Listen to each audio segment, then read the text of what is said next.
Hello guys, welcome to my channel. आज हम पढ़ने वाले क्वांटम मैकेनिक्स। इस वीडियो को प्लीज एंड तक देखना, बिकॉज ऑफ देन आपको डाउट्स आएंगे, देन आप कमेंट करोगे कि हमें समझ नहीं आ रहा। जैसा कि आपको पता होगा, ये मेरी फर्स्ट वीडियो है यूट्यूब पर। प्लीज गाइस मुझको सपोर्ट करना। चलो वो स्टार्ट करते हैं अपना। तो कैसे हैं आप लोग? तो कैसे हैं आप लोग? सबसे पहले हम कवर करेंगे आईआईटी जैम का सिलेबस। फर्स्ट बुक हमने उठाई है क्वांटम मैकेनिक्स की। 10 to 12 मार्क्स के क्वेश्चंस आते हैं क्वांटम मैकेनिक्स से। क्वांटम मैकेनिक्स का मतलब क्या होता है, सबसे पहले आपको ये जानना जरूरी है। क्वांटम मैकेनिक्स का मतलब होता है एक्सप्लोर द माइक्रोस्कोपिक वर्ल्ड, यानी कि माइक्रोस्कोपिक वर्ल्ड के बारे में हम इसमें पढ़ेंगे। उसके बाद क्वांटम मैकेनिक्स केवल और केवल एक ही चीज के ऊपर बेस है, वो है आपकी quantization of energy. Quantization of energy क्या होता है? Energy can neither be created nor be destroy, it can be transform into one form to another form. Energy ना तो क्रिएट की जा सकती है, एनर्जी ना ही डिस्ट्रॉय की जा सकती है, बट ये वन फॉर्म से अनदर फॉर्म में हम इसको ट्रांसफर कर सकते हैं। फॉर एग्जाम्पल, हम इलेक्ट्रिकल एनर्जी को मैकेनिकल एनर्जी में कन्वर्ट करते हैं। अब हम पढ़ने वाले हैं पोस्टुलेट ऑफ क्वांटम मैकेनिक्स के। पूरी की पूरी क्वांटम मैकेनिक्स जो है आपकी, वो केवल और केवल दो पोस्टुलेट के ऊपर बेस है। सबसे पहले हम पोस्टुलेट पढ़ते हैं, क्या? एनर्जी का जो एक्सचेंज होता है। फर्स्ट पोस्टुलेट है आपका कि exchange of energy in any experiment of quantum mechanics is discrete and quantize. किसी भी एक्सपेरिमेंट में एनर्जी का जो एक्सचेंज होता है only and only quantum mechanics के अंदर वो हमेशा डिस्क्रीट होता है और वो हमेशा क्वांटाइज होता है। सेकेंड जो आपका पोस्टुलेट है वो है light is nothing but the collection of photon. Light कुछ भी नहीं होता, लाइट बस कलेक्शन है फोटोन्स का। उसके बाद हम एक्सप्लेनेशन पढ़ते हैं इनकी। अब हम इनको एक्सप्लेन करेंगे पोस्टुलेट को। सबसे पहले आप कोई भी आर्बिट्रेरी बॉडी ले लो, जैसे कि हमने कोई भी मेटल ले लिया, सोडियम या फिर जो भी मेटल, कोई भी मेटल ले लो, उस पर हमने एक लाइट इंसिडेंट कराई, न्यू फ्रीक्वेंसी है उसकी, देन वो क्या होगी? रिफ्लेक्ट तो होगी। अब रिफ्लेक्ट जब वो लाइट हुई तो अब हमने बताया कि लाइट जो है वो कलेक्शन है फोटॉन्स का। अब उसकी जो एनर्जी होगी, एक्सचेंज ऑफ एनर्जी, क्या आएगा? NH-nu। एन आपको पता होना चाहिए, सिंपल सी बात है। एन क्या होगा? नंबर ऑफ इंसिडेंट और रिजेक्टेड इलेक्ट्रॉन या फोटो इलेक्ट्रॉन। उसके बाद H-nu क्या है? H-nu सभी को पता होगा, क्लास 12 में पढ़ के आए हैं। H-nu है energy of a single photon या फिर क्वांटा ऑफ एनर्जी। उसके बाद नेक्स्ट हम चलते हैं फोटो इलेक्ट्रिक इफेक्ट के बारे में। आप क्लास 12 में पढ़कर आए हो। फोटो इलेक्ट्रिक इफेक्ट जो है वो है हमारा लाइट एनर्जी को हम उसमें कन्वर्ट करते हैं इलेक्ट्रिकल एनर्जी में। फोटो इलेक्ट्रिक इफेक्ट जो है वो आइंस्टाइन साइंटिस्ट ने दिया था और आइंस्टाइन साइंटिस्ट को 1905 में इसी की वजह से नोबेल प्राइज मिला था। फोटो इलेक्ट्रिक नाम से पता चल रहा है, फोटो इलेक्ट्रिक यानी कि photo plus electric, light energy convert होगी इलेक्ट्रिकल एनर्जी में। उसके बाद फोटो इलेक्ट्रिक इफेक्ट जो है उसके बेसिस पर हमने रिजल्ट निकाले। उसके बाद जो फोटो इलेक्ट्रिक इफेक्ट है, साइंटिस्ट जो थे आइंस्टाइन, उन्होंने उस एक्सपेरिमेंट को कर कुछ रिजल्ट निकाले। वो रिजल्ट आपके सामने। फर्स्ट रिजल्ट उसने बताया वर्क फंक्शन के बारे में। वर्क फंक्शन क्या होता है? वो मिनिमम एनर्जी किसी भी इलेक्ट्रॉन को मेटल सरफेस से निकलने के लिए चाहिए, वो एनर्जी आपकी क्या कहलाएगी? वर्क फंक्शन कहलाएगी उस मेटल का। जैसे कि भाई अब हम कोई लाइट इंसिडेंट कर रहे हैं, लाइट क्या है? Collection of photon. भाई लाइट को आप इंसिडेंट कर रहे हो, जब आप फोटोन को इंसिडेंट कर रहे हो किसी भी मेटल सरफेस पे, तो उसके पास जो इलेक्ट्रॉन होंगे वो इजेक्ट होंगे एक स्टेज पे, ठीक है। जो वो मिनिमम एनर्जी जिस पर आपके इलेक्ट्रॉन्स जो है इजेक्ट होने स्टार्ट कर दे, उसको हम बोलेंगे उस मेटल का work function. Work function clear है।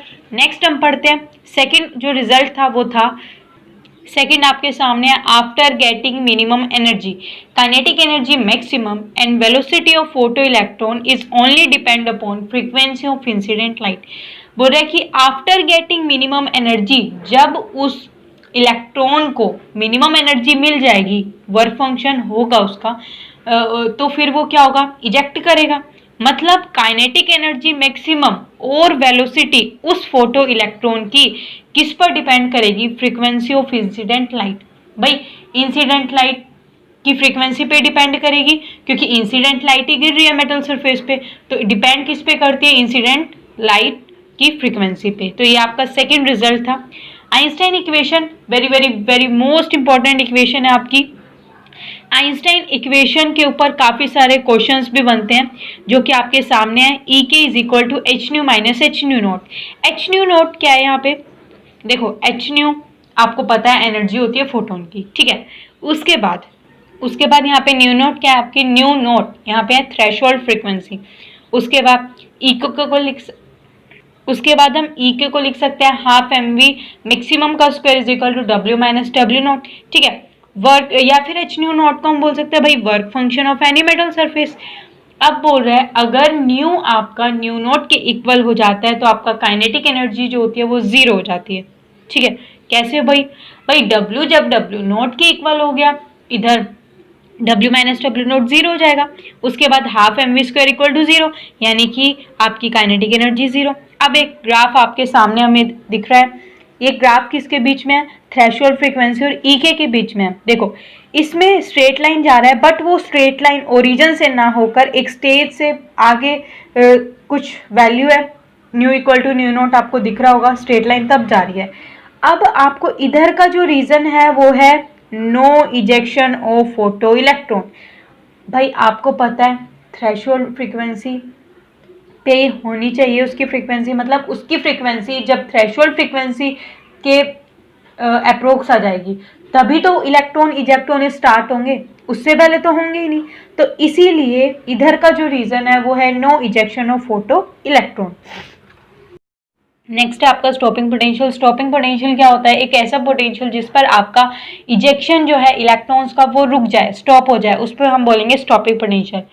उसके बाद सर्किट आपके सामने है, जैसे हमने एक अमीटर ले लिया, एक वी वोल्टेज की बैटरी ले ली, मेटल सरफेस पे हमने इंसिडेंट लाइट गिराई, उसके बाद अमीटर से हमने करंट मेजर किया, न्यू हमने कांस्टेंट रख के ग्राफ प्लॉट कर दिया, I1 I2 दो करंट है हमारे पास और I1 जो है वो लेस है I2 से। तो ये आपको समझ, इसके बारे में डिटेल से पढ़ते चलो। Concept of stopping potential, scientist थे हॉलमोट एंड लिनार्ड्स। इनने एक एक्सपेरिमेंट किया, आपके सामने है जो, देखो एक पहले इंसिडेंट लाइट गिराई, दो हमने यहाँ पे रोड लगा दी, उसके बाद V यहाँ पे वोल्ट मीटर, A एमीटर, उसके बाद नीचे हमने रेजिस्टेंस से जोड़ दिया, सर्किट आपके क्लियर है। उसके बाद हमें पता है काइनेटिक एनर्जी ऑफ इलेक्ट्रॉन को हम EVS लिख सकते हैं, बिल्कुल। VS हमारे पास क्या है, स्टॉपिंग पोटेंशियल। जब भाई स्टॉपिंग पोटेंशियल पे क्या होता है, करंट जीरो हो जाता है बिकॉज ऑफ इजेक्शन जो होता है इलेक्ट्रॉन का वो स्टॉप हो जाता है, तो photo electron zero. Kinetic energy electron हम पढ़ के आए हैं H nu minus H nu naught, यानी कि EVS is equal to H nu minus nu naught. उसके बाद बोले इंटेंसिटी इंक्रीज कब होगी, इंटेंसिटी का सबसे पहले फॉर्मूला लिख देते हैं भाई, number of photon h nu upon area upon time हो जाएगा, number of photo electron. Simple सी बात है, इंटेंसिटी इंक्रीज होगी तो करंट भी इंक्रीज होगा। करंट इंक्रीज कब होगा, जब आपके नंबर ऑफ फोटोन ज़्यादा होंगे, ठीक है। तो आपका मोस्ट इंपॉर्टेंट रिलेशन निकल के आता है यहाँ से, EVS is equal to H nu minus H nu naught. इसके ऊपर काफ़ी सारे क्वेश्चंस बेस हैं, तो वो आप कर लेना HC वर्मा से। उसके बाद हम पढ़ते हैं कॉम्पटन इफेक्ट और कॉम्पटन स्कैटरिंग। इसमें क्या होता है, जो साइंटिस्ट थे उन्होंने एक एक्सरे गिराई ग्रेफाइट ब्लॉक पर, वो एक्सरे लाइट जो गिराई है वो मोनोक्रोमेटिक लाइट है। अब मोनोक्रोमेटिक लाइट क्या होता है भाई मोनोक्रोमेटिक लाइट तो वो लाइट होती है जिसकी जो वेवलेंथ होती है अप्रोक्सीमेटली इक्वल होती है, फॉर एग्जांपल सोडियम ले लो भाई, ठीक है। तो मोनोक्रोमेटिक लाइट जो है हमने वो एक्सरे लाइट जो है वो हमने ग्रेफाइट ब्लॉक पे गिराई, लैम्डा नोट उसकी वेवलेंथ है। उसके बाद ग्रेफाइट ब्लॉक पर वो जब गिरी तो वो रेस काफ़ी सारी एंगल्स में डिफ्रैक्ट हो गई, ठीक है। हमने एक डिटेक्टर लगाया, डिटेक्टर क्या होता है, जो इंटेंसिटी को मेज़र करता है। उसके बाद डिटेक्टर लगा दिया, उसके बाद देखो नीचे वाले फिगर में देखिए, बिफोर कोलिजन और आफ्टर कोलिजन आपको दिख रहा होगा। हमने क्या किया, एक इलेक्ट्रॉन के ऊपर हमने एक फोटोन गिराया।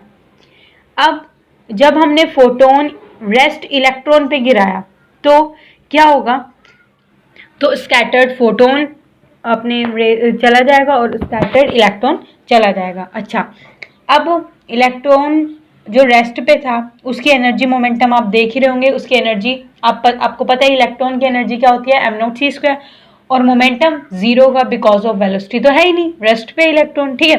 तो एनर्जी और मोमेंटम आपके सामने है। उसके बाद हम बात करते हैं फोटोन की। इंसिडेंट जो फोटोन था उसकी एनर्जी h0 और मोमेंटम क्या होगा, h0/c।